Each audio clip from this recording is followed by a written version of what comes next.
So there was this article I read in a yoga magazine years ago by, it doesn't matter who wrote it, because these ideas are pretty much out there.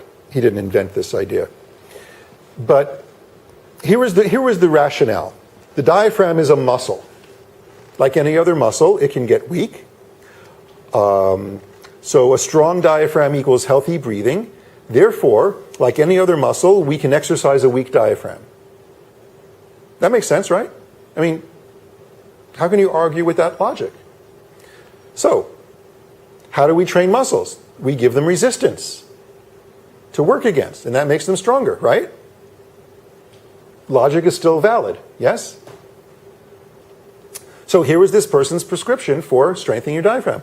Lie on your back, put some sandbags on your belly, and as you inhale with your belly, push the sandbags up, and as you exhale, let them sink back down. Resistance training for the diaphragm. It's going to strengthen the diaphragm, right? Where's the flaw in the logic? Well, here's where the flaw is. Okay, I think we all have a sense that there's something screwy about that rationale. What the person who's doing that exercise is really doing, if you analyze a belly breath kinesiologically, okay, this is where you run into the flaw in that reasoning. And I just described it a moment ago. A belly breath is an action of the diaphragm that occurs while the abdominal wall is relaxed and the rib cage is stabilized. Sthira sukha, right? Because remember, the diaphragm wants to pull the rib cage open as well. But if you want to deflect all of its action into the belly, you have to keep that from happening. So when you send your body a signal to do a belly breath, what you're really saying is, okay, my diaphragm's going to contract, and when that happens, I'm going to keep the ribs still, and I'm going to allow the belly to relax. That's the belly breath. And the stronger you try to make the belly breath, the more strongly you have to impose that restriction on the rib cage. So what that exercise with the sandbags was doing was it was teaching that person to systematically tighten their rib cage structures more and more as they breathe. That's the pattern that person was being trained for. To really clamp down on the rib cage as you're activating the diaphragm. That's what the person was learning to do. They were strengthening the muscles that depress the rib cage, right? Transversus abdominis, transversus thoracis, and internal intercostals, among others. Because it's actually a lot more complex than we're led to believe. There aren't muscles in the body that are inhaling muscles, and there aren't muscles that are exhaling muscles. I just gave you an example. The muscles that compress the rib cage, those are exhaling muscles, but you can activate them during an inhale. That's what a belly breath is. That's what that belly breath is, right? So when I read this article, I recognized that it was flawed, and I made up a little story, and I have 5 minutes left so I can tell the story. It's the story of the zookeeper and the cheetah. Okay? So there's a zoo where this cheetah is being kept. And we all know the distinction that cheetahs have in the animal kingdom, right? What are they? They're the fastest ones. They can hit speeds of 60 miles an hour for short stretches. That's very fast for an animal to move. And this cheetah is being kept in this cage. And the zookeeper that's responsible for his health and well-being is noticing that over time, this cheetah is not happy. He's not happy. He's not healthy.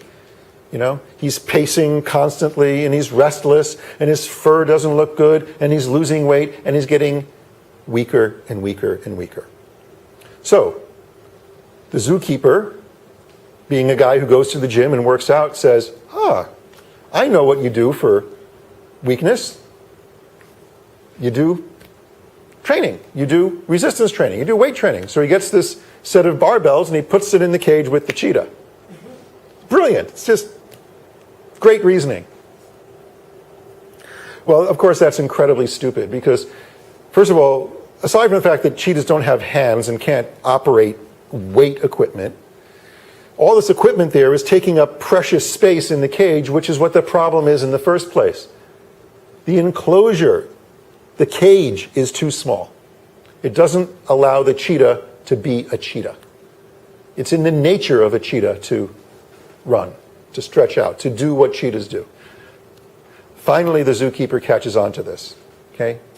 Gets rid of the weight equipment, takes the cheetah out of the cage and finds a nice, big, open, enclosed area for the cheetah to run around in. As soon as the cheetah is placed in this bigger space, what does he start doing? Laying down. Laying down?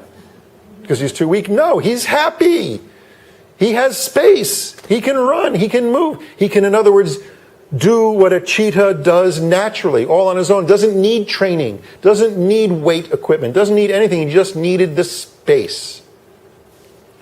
So, the moral of this story is that the cheetah is the diaphragm. The cheetah is the diaphragm. It is in the nature of the cheetah to run and move in a healthy, happy way, provided he has the space to do that. It is in the nature of the diaphragm to do what it does, which is to create this three-dimensional shape change in the cavities, if the cage isn't too small. The cage is the cage in both stories.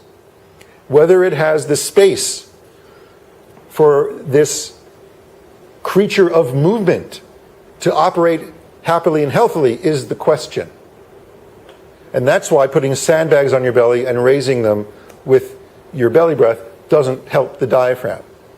If you give it the space to do what it does, it will be healthy. All on its own, because it's in its nature to do what it does. You just have to give it the room.